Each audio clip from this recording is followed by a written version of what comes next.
समागत देवियों और सज्जनों, विगत कल केनोपनिषद पर चर्चा प्रारंभ करते हुए हमने उसकी पृष्ठभूमि पर विचार किया था। शिष्य एक प्रश्न लेकर के उपस्थित होता है गुरु के पास। उसे ऐसा लगता है कि नेत्र, कान ये सब तो जड़ हैं, मन भी जड़ है, पर मन अपने विषयों की ओर जाता हुआ दिखाई देता है। ये ज्ञानेंद्रियां भी अपने विषयों की ओर जाती हुई दिखाई देती हैं। तो किसकी इच्छा से और किसकी प्रेरणा से यह सारा कार्य होता है? यह जो जिज्ञासा है, इसे हम कह सकते हैं कि भारतीय जिज्ञासा की विशिष्टता है। विज्ञान में भी जिज्ञासा है, साइंस में भी सत्य की खोज है और अध्यात्म भी सत्य की खोज करता है। दोनों में एक मौलिक अंतर है। वह अंतर यह है कि विज्ञान बाहर से इस इंद्रिय ग्राह्य जगत में सत्य की खोज करता है, जबकि अध्यात्म भीतर की ओर सत्य को खोजने के लिए जाता है। स्वामी विवेकानंद ने कहा कि यहां भी मनीषियों ने सत्य को बाहर खोजने की चेष्टा की, पर वह मिला नहीं। इसीलिए वे भीतर की ओर गए, मनस्तत्व का विश्लेषण किया और यह जानने की चेष्टा की कि कॉन्शियसनेस क्या है, जिसे हम चैतन्य कहते हैं, वह वस्तुतः क्या है। कॉन्शियसनेस की खोज आज विज्ञान भी कर रहा है। यह मनोविज्ञान के क्षेत्र में आता है और वैसे बायोलॉजी के क्षेत्र में भी वैज्ञानिकों ने चेष्टा की कि किस प्रकार इस कॉन्शियसनेस के तत्व को जाने,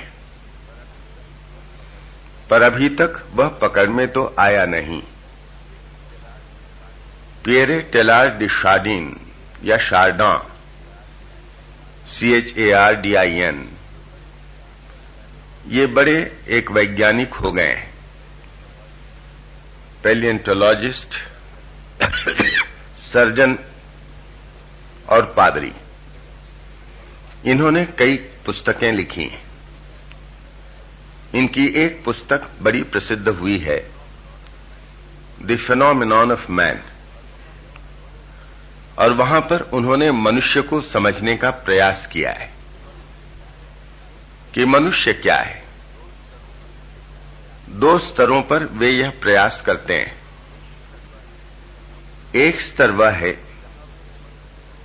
जहां वे मनुष्य को पशु से पृथक करने की चेष्टा कर रहे हैं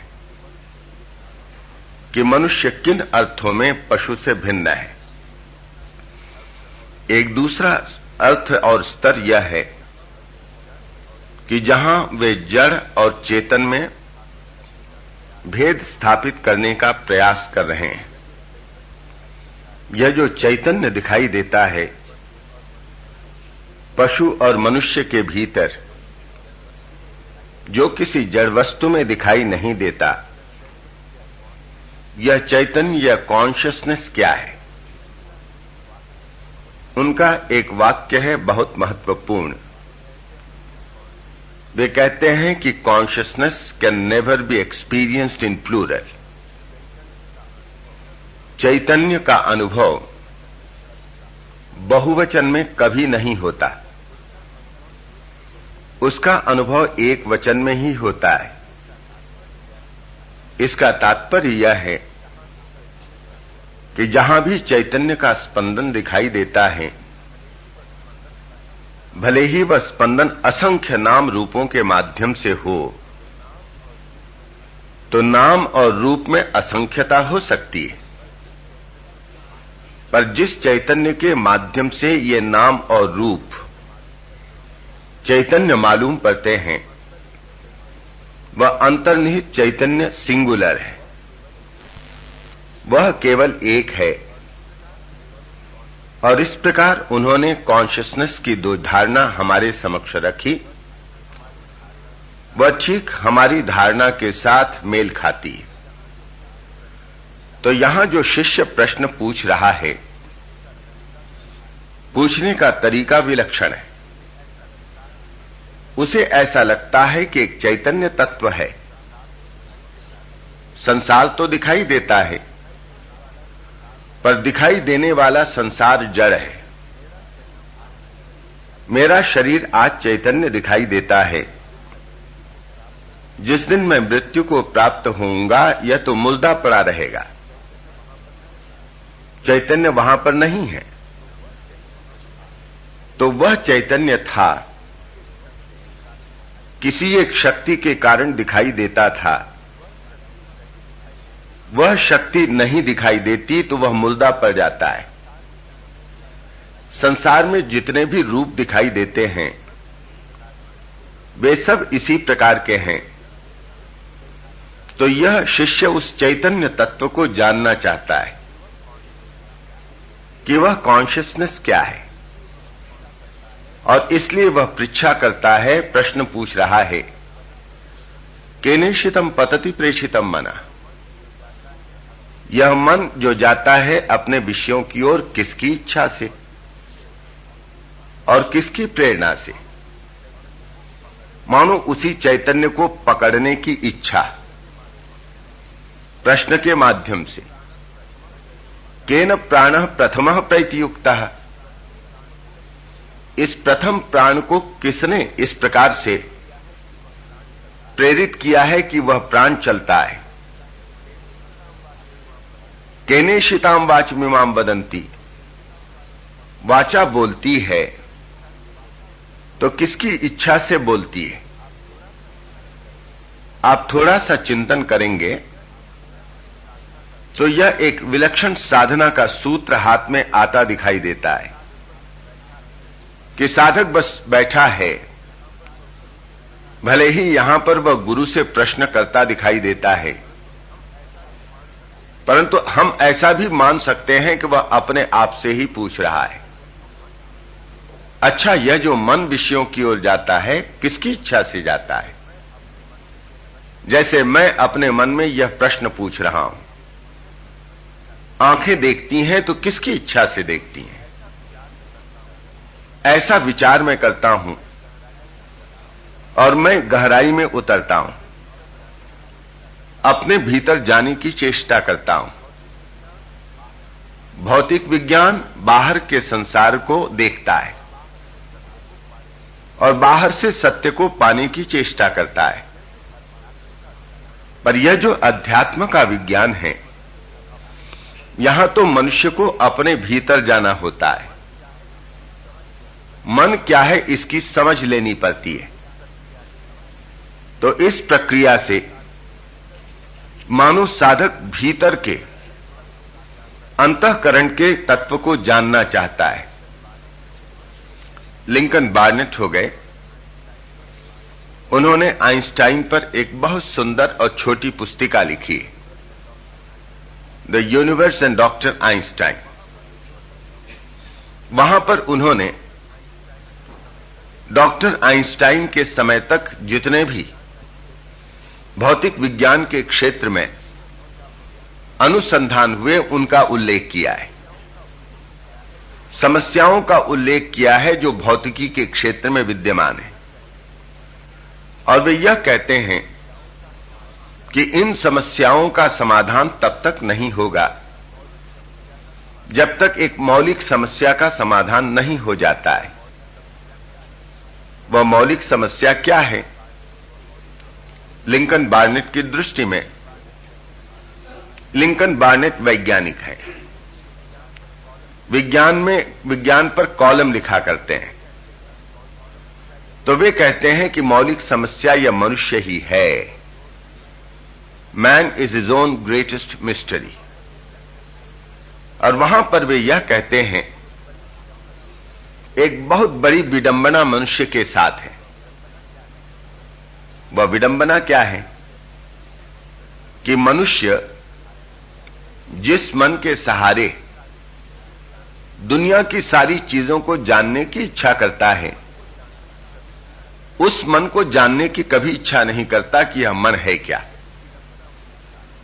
यही विडंबना उसके साथ है। कितनी सटीक बात कह दी। मैं अपने इस मन से दुनिया को जानने का प्रयास कर रहा हूं। मन ही प्रथम औजार है ज्ञान का। पर कभी मैंने यह सोचने की चेष्टा नहीं की कि मन का स्वरूप क्या है। यह औजार जो काम करता है तो कैसे करता है। लिंकन बार्नेट अपनी दृष्टि से बात रख रहे हैं और केनोपनिषद में आध्यात्म की दृष्टि से बात रखी गई है। तो यहां पर शिष्य पूछता है कि आखिर वह तत्व क्या है जिसकी इच्छा से और जिससे प्रेरित होकर के मन अपने विषयों की ओर जाता है। ऐसा प्रश्न किया गया और उसका जो उत्तर दिया गया है वह उत्तर भी वैसा ही अद्भुत है जैसा कि प्रश्न है। जैसा शिष्य उसी प्रकार के गुरु। कहा उन्होंने उत्तर में, श्रोत्रस्य श्रोत्रम मनसो मनो यद वाचोह वाचम सौ प्राणस्य प्राण चक्षुषः चक्षुः अतिमुच्य धीराः प्रेत्यस्मात् लोकात् अमृताः भवन्ति। यह उत्तर है। उत्तर में क्या कहा? एक कान का भी कान है, एक मन का मन है, एक वाणी की वाणी है, एक प्राण का प्राण है, आंखों की आंख है। अतिमुच्य धीराः, ऐसा अगर जान ले तो वह धीर पुरुष प्रेत्य अस्माल लोकात्, इस लोक से विदा लेने के बाद यानी मृत्यु के पश्चात अमृता भवंती, अमर हो जाते हैं। यह उत्तर है। प्रश्न और उत्तर में संबंध कहां पर है? शिष्य ने पूछा था कि किसकी प्रेरणा और किसकी इच्छा से मन अपने विषयों की ओर जाता है। उत्तर दिया कि मन का एक मन है। इसका मतलब यह ले सकते हैं कि मन का एक मन है और उस मन की इच्छा और प्रेरणा से यह मन अपने विषयों की ओर जाता है। एक कानों का कान है, उसकी इच्छा से ये कान अपने विषय की ओर जाते हैं। एक आंख की आंख है जो इस आंख को देखने की प्रेरणा देती है। ऐसा यहां पर अर्थ ध्वनित होता है। अब इसको समझा कैसे जाए? आंख की आंख है तो वह आंख कहां है? आंख के भीतर ही होगी। यदि कोई कान का कान है तो कान कहां है? यह कान तो बाहर दिखाई देता है। और यदि कान का एक और कान हो, इसका तात्पर्य है कि वह भीतर ही होगा। इसी प्रकार प्राणों का प्राण वह प्राण के भीतर ही होगा। हम इस ढंग से इसको समझ सकते हैं। जैसे हम पढ़ते हैं कठोपनिषद में, वहां पर एक साधक निश्चय कर रहा है पहले तो दोष देता है स्वयंभू को, जो स्वयंभू अपने आप उत्पन्न हुआ है। स्वयंभू का तात्पर्य यही है कि जिसको किसी ने नहीं बनाया, जो अपने आप पैदा हो गया। तो यह जो साधक है स्वयंभू को दोष दे रहा है। परांचि खानी व्यतृणत स्वयंभू तस्मात् पराक पश्यति नान्तरात्मन कश्चित् धीरः प्रत्यगात्मानमैक्षत आवृत्य चक्षुः अमृतत्वमिच्छन्। इस एक श्लोक में कठोपनिषद के साधना के सारे सूत्र कह दिए गए संक्षेप में, और वे ही सूत्र यहां पर भिन्न रूप में दर्शित किए गए हैं। वहां पर क्या कहा जा रहा है? कठोपनिषद में साधक के द्वारा साधक कहता है परांचि खानी व्यतृणत स्वयंभू। ये जो स्वयंभू हैं, इन्होंने इंद्रियों को बहिर्गामी बनाकर के मानो उन्हें नष्ट कर दिया। किसी ने पूछा कि ऐसा क्यों कह रहे हो? कोई क्या बनाएगा नष्ट करने के लिए? साधक ने कहा, हां, जैसे मां किसी शिशु को जन्म दे और उसको नष्ट कर दे, ऐसे ही स्वयंभू ने इन इंद्रियों को बनाया और बहिर्गामी बनाकर के नष्ट कर दिया। अपनी बात समझाओ, साधक से कहा गया। तो साधक ने कहा कि देखो, बहिर्गामी ये इंद्रियां बनी हैं, इसलिए बाहर की ओर जाती हैं, बाहर की ओर देखती हैं। परांचि खानी व्यतृणत स्वयंभू तस्मात् पराक पश्यति। पराक माने बाहर की ओर, विदाउट। नान्तरात्मन, भीतर की ओर ये इंद्रियां देखती नहीं है। उपनिषद साहित्य में ये दो शब्द हैं महत्व के, पराक और प्रत्यक। पराक विदाउट, प्रत्यक विदिन। उस साधक ने क्या किया? कश्चित् धीरः, वह धीर था, एडवेंचरस था, उसमें धैर्य था, साहस था। कश्चित् धीरः प्रत्यगात्मानमैक्षत। जो प्रत्यक आत्मा है, भीतर गया हुआ आत्मा है, वह जो सत्य है, ऐक्षत, उसको देख लिया। कैसे देखा? आवृत्य चक्षु, आंखों को बंद करके उसने उस तत्व को देख लिया जो भीतर छिपा हुआ था। यहां पर आंखें उपलक्षण है। सभी इंद्रियों को भीतर की ओर उसने मोड़ दिया। क्यों मोड़ा? अमृतत्वम इच्छन, अमरता की इच्छा करता हुआ। अमरता का तात्पर्य क्या है? एक तात्पर्य तो यह है कि जो यहां पर कहा गया है कि मनुष्य मृत्यु को प्राप्त हो, उसके पश्चात वह अमर हो गया। आने जाने का उसका जो चक्कर था छूट गया। और उसका दूसरा तात्पर्य यह है, इसी जीवन में वह सारे बंधनों को काट लेता है और जीवन मुक्त होकर के विचरण करता है। ये दोनों ही अर्थ केनोपनिषद में आए हैं। यह चेदवेदीत हत सत्यमस्ति, न चेदिहावेदीत महती विनष्टि।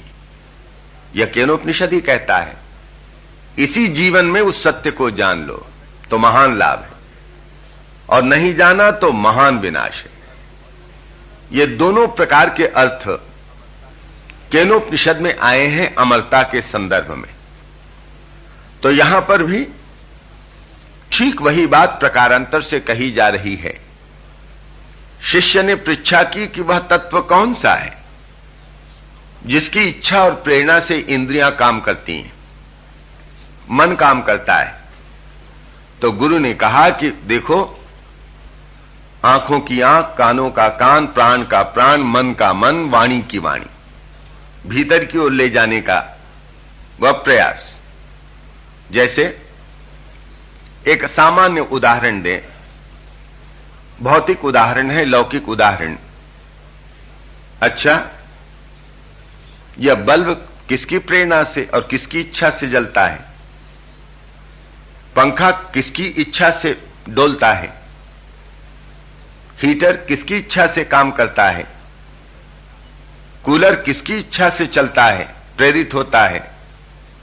यह जैसे पूछा जाए और कोई उत्तर दे कि बल्ब का एक बल्ब है, हीटर का एक हीटर है, कूलर का एक कूलर है। वह क्या है? बिजली है। बिजली की इच्छा और प्रेरणा से बल्ब जलता है, हीटर चलता है, कूलर काम करता है। तो मानो ठीक इसी प्रकार अध्यात्म के क्षेत्र का यह प्रश्न है कि किसकी इच्छा और प्रेरणा से इंद्रियां काम करती हैं।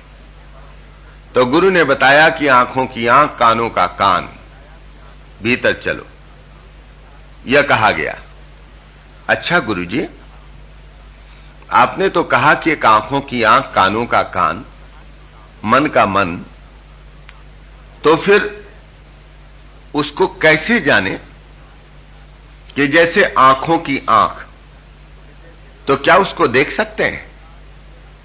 कानों का कान, तो क्या उसको सुन सकते हैं? वह मन का मन है आपने कहा, तो क्या हम उसके संबंध में कुछ मनन कर सकते हैं? प्राणों का प्राण, तो प्राण के स्पंदन का अनुभव हो सकता है? वाणी की वाणी, इसका मतलब कि क्या उसको बोल करके समझाया जा सकता है? कहा कि नहीं वत्स, न तत्र चक्षुर गच्छति, न वाक् गच्छति नो मनः, न विद्मो न विजानीमो यथैतत् अनुशिष्यात्, अन्य देव तत् विदितात् अथो अविदितात् अधि इति शुश्रुम पूर्वेशाम ये नस्तद व्याच चक्षिरे। तीसरे मंत्र में मानो इस प्रश्न का उत्तर है। कहते हैं कि न तत्र चक्षुर गच्छति, वहां आंखें नहीं जा पाती हैं। न वाक् गच्छति नो मनः, वाणी वहां नहीं जा पाती है। मन भी नहीं जा पाता है। न विद्मो न विजानीमो यथैतत् अनुशिष्यात्, हम भी नहीं जानते हैं। न विद्मः न विजानीमः, और हम यह भी नहीं जानते कि हम किस प्रकार से तुम्हें समझा दें। यह समझ में नहीं आता है। क्यों समझ में नहीं आता है? इसलिए नहीं आता है कि अन्यद एव तद विदितात्, वह विदित से अन्य है। जैसे विदित की एक श्रेणी है, हम पदार्थों को जानते हैं, जिन जिन पदार्थों को जानते हैं वे विदित की श्रेणी में आते हैं, पर आत्मतत्व विदित की श्रेणी से भिन्न है। इसीलिए कहा कि अन्यदेव तद विदितात्, विदित से भिन्न है। अविदितात् अधि, तो फिर कह दीजिए कि उसको जाना ही नहीं जा सकता। नहीं नहीं, ऐसी भी बात नहीं है, वह अविदित से ऊपर है। इति शुश्रुम पूर्वेशाम ये नस्तद व्याच चक्षिरे, ऐसा हमने उन अपने पूर्वेशाम, हमारे जो गुरुजन हो गए हैं, जहां से ज्ञान की परंपरा चली है, तो हमने अपने पूर्व पुरुषों से सुना है इसी प्रकार, जिन्होंने हमारे प्रति इसका आख्यान किया था। अब यह वैतर्किक प्रणाली से उस तत्व की ओर ले जाने की चेष्टा है। यहां पर गुरु ने कह दिया कि तुम कहते हो कानों का कान है, तो क्या सुनकर के उसे जाना जा सकता है? नहीं। आंखों की आंख है, इसलिए आंख से देख करके जान ले? नहीं। क्यों नहीं? क्योंकि वहां पर आंखें नहीं जाती, वहां पर वाणी नहीं जाती, इसलिए वाणी के द्वारा बोल करके भी नहीं समझा सकते। मन ही नहीं जाता है, और मन नहीं जाता है इसलिए वाणी भी लौट आती है। अवांग मनस गोचर कहा गया है। यतो वाचो निवर्तन्ते अप्राप्य मनसा सह, जहां से वाणी मन के साथ लौट आती है, क्योंकि मन ही प्राप्त नहीं कर सकता है। मन जहां जहां जाता है वाणी उसका अनुवर्तन करती है, और मन जिसको अपना विषय बनाता है वाणी उसे शब्दबद्ध कर दिया करती है। पर जहां मन ही नहीं जा पाता तो वाणी कैसे जाए? मन लौट करके आ गया उसे बिना पाए, इसलिए वाणी भी उसके साथ लौट करके आ गई। इस ढंग से उस तत्व के संबंध में यहां पर कहा गया है। तो यहां क्या कहते हैं? यही उस आत्म तत्व के स्वरूप का प्रवचन है। वह कौन सा है तत्व? वह चैतन्य तत्व क्या है? यह मानो भीतर में प्रविष्ट होकर के पाने की चेष्टा।